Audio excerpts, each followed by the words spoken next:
Halo sahabat Nova, perkenalkan saya Dr. Liliana, spesialis gizi klinik di Rumah Sakit Pondok Indah, Pondok Indah.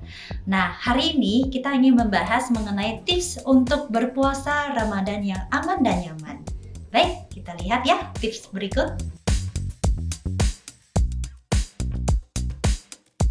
Nah, biasanya kita melihat ya untuk intermittent fasting itu mereka ada jendela makannya. Misalnya selama 8 jam makan tuh makan sepuas-puasnya. Mau 2000 kalori, 3000 kalori, terserah ataupun 800 kalori. Tapi dengan puasa Ramadan itu kita sebenarnya sih inginnya kurang lebih antara dari 1000 kalori sampai 1500 kalori. Tapi kita ambil rata-ratanya yuk. Dengan 1200 kalori itu kita misalnya bisa ya kurang lebih antara 30 sampai 40% tuh kita makan sahur dengan makanan, misalnya ya ada nasi, ada karbohidratnya. Jadi karbohidrat itu berupa nasi ataupun dari jagung ataupun dari misalnya kentang. Kemudian ada sayurnya, disitulah sumber seratnya. Kemudian ada lauk hewani dan nabati. Kurang lebih itu sudah menggambarkan antara 400 sampai 500 kalori.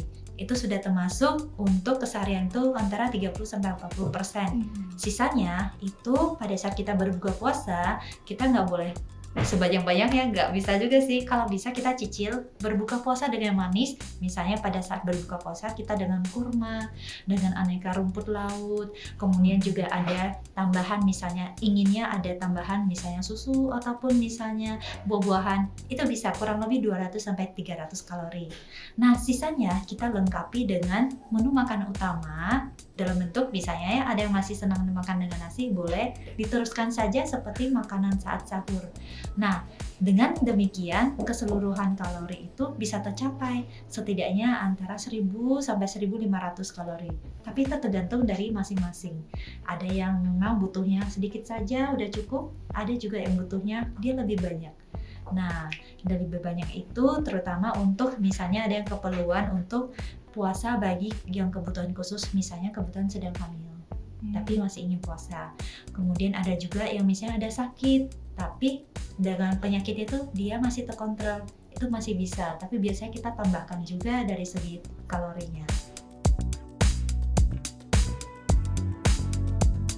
Nah, dengan asupan kurang lebih 1500 kalori itu, kita bandingkan dengan kira-kira kebutuhan energi itu berapa. Kalau misalnya dia 1500 artinya dia bisa memenuhi. Tapi kalau misalnya kurang, biasanya akan ada proses metabolisme tubuh yang beradaptasi. Misalnya contohnya, kita puasa selama 11-12 jam, nah itu disitulah mulai pembakaran lemak kita.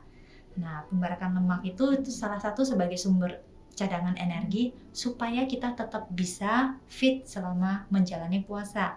Di saat setelah kita berbuka puasa, disitulah kita mulai tambahkan lagi makanan untuk sebagai cadangan energi. Jadi ada saatnya kita masuk, kemudian kita akan bakar sebagai tenaga pada saat kita puasa. Mungkin prinsipnya seperti itu. Tapi efeknya tetap ada sih.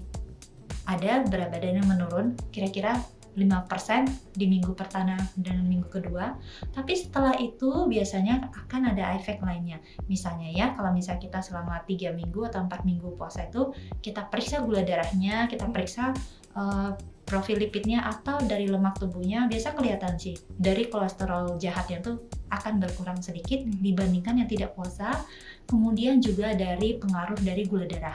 Tapi juga kita harus waspada juga, terutama pada yang ada sakit diabetes. Jangan sampai kita misalnya pada saat menjelang berbuka puasa itu sudah gemeteran, gula darahnya sudah anjlok.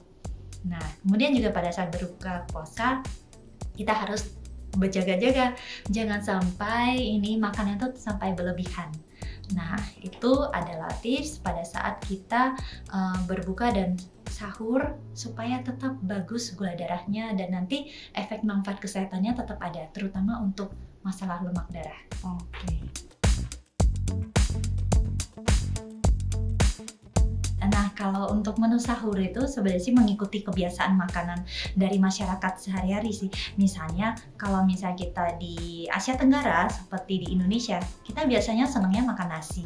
Tapi kita lihat juga di Indonesia Timur, senangnya makan jagung atau misalnya makan sagu, itu boleh sebagai pengganti dari nasi, sebagai sumber karbohidrat. Jadi memang tidak harus melulu dengan nasi, boleh juga sih misalnya kita makan dengan roti 2 lembar saja, atau nasi kurang lebih seperempat piring atau 6 sendok makan. Nah itu adalah sumber karbohidrat. Kemudian kita ada tambahan lauknya, lauk nabati dan hewani nggak boleh kurang juga.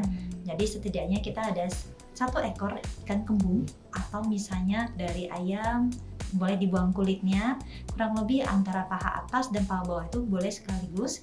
Kemudian atau misalnya asupan dari telur. Nah, itu bisa. Kemudian dari sayurnya juga harus ada sebagai sumber serat dan vitamin C. Nah, itu sebagai menu sahur, tapi sebenarnya sih kita masih tetap ingin ada sesuatu, yaitu buah-buahan. Nah, dengan adanya buah-buahan sebagai tambahan sumber karbohidrat tadi selain dari nasi, disitulah kita bisa menjaga efek rasa kenyangnya itu selama kita menjalani puasa selama 11-12 jam. Cara masaknya berpengaruh dengan semakin kita menambah asupan lemak, misalnya dengan cara menggoreng, memang itu akan menambah lagi kalorinya, terus asupan lemaknya. Jadi sebaiknya memang setidaknya kita tumis saja, kalau misalnya untuk sayur atau misalnya mau dikukus atau antara direbus juga boleh. Atau lauknya boleh dipanggang, atau setidaknya misalnya dikukus juga bisa. Usahakan kita memang selama menjalani puasa itu, kita agak kurangin sih makanan yang digoreng.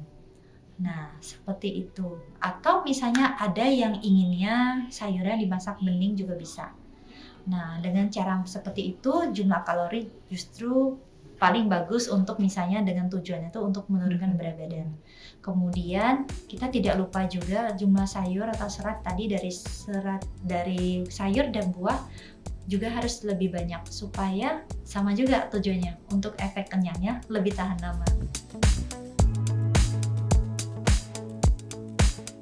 Memang sih kalau untuk tujuannya diet itu banyak yang bilang nggak boleh makan nasi. Tapi sebenarnya sih yang harus dipegang prinsipnya tuh karbohidrat tetap ada.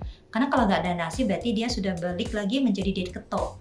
Nah, diet keto itu bahayanya itu produk sampingan itu dalam bentuk keton itu justru bikin tubuh kita tuh menjadi asam atau istilahnya asidosis. Nah, itu kita nggak ingin ada efeknya seperti itu karena gejala itu pasti ada mual, kemudian tubuh rasanya lebih lelah, dan ini hampir sama seperti orang yang sedang diabetes, ada komplikasi sampai ada produk ketonnya. Nah, dengan keton seperti ini kita nggak harapkan.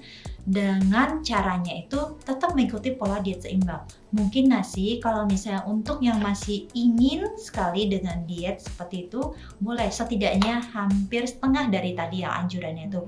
Setidaknya ada 3 sendok makan, atau misalnya inginnya dalam bentuk jagung boleh antara setengah bonggol seperti itu.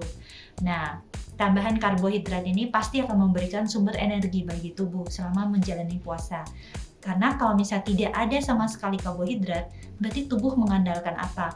Dia hanya mengandalkan cadangan energi setelah kita berbuka puasa kemarin, atau setelah tarawih, kita hanya mengandalkan sumber energi dari situ untuk dipecah kembali menjadi glukosa. Nah, inilah yang akibatnya kita bisa aja sih lebih merasa gemetaran, keliangan kalau misalnya tidak ada sumber karbohidrat. Nah, kalau takjil itu sebenarnya kita banyak yang ingin mengikuti pola seperti berbuka puasa misalnya di Arab atau misalnya di negara Maroko, Afrika Utara. Mereka tuh berbuka puasa dengan kurma. Nah, kurma itu biasanya kita antara 1 buah, misalnya kurma yang menjual yang besar, atau misalnya 3 buah kurma sukari, itu masih bisa setelah kita hitung-hitungan, biasa sih antara tambahannya tuh 70 kalori.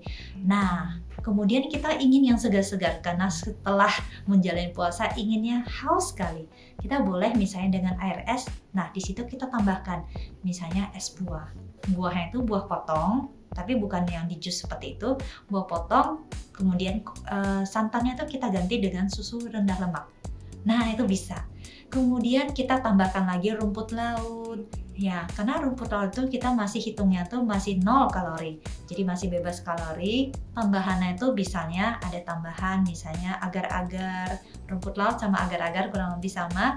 Kemudian tambahannya itu apa lagi? Kita bisa sih misalnya tambah yang seger-seger, misalnya tadi ada belewah, buah-buahan, kemudian misalnya apel, boleh juga. Jadi itu setidaknya kalau misalnya kita hitung nggak lebih dari 200-an kalori. Asalkan nanti gula pasir yang kita gunakan juga kita lebih hemat. Misalnya untuk satu gelas itu cukuplah 1 sendok makan. Sampai di situ aja, nanti kita bisa hitung ya, misalnya berapa orang yang makan. Misal 1 sendok makan untuk satu, ayah, ibu, anak 2, jadi 4 sendok makan saja rasanya sudah cukup. Oke. Karena kita tetap mengikuti rekomendasi dari Kementerian Kesehatan untuk mengurangi batasan gula itu sampai 50 gram sehari. Baik sahabat Nova, demikian tips dan trik untuk menjalani bulan puasa dengan sehat dan nyaman. Salam dari saya, Dr. Liliana dari Rumah Sakit Pondok Indah. Sampai jumpa.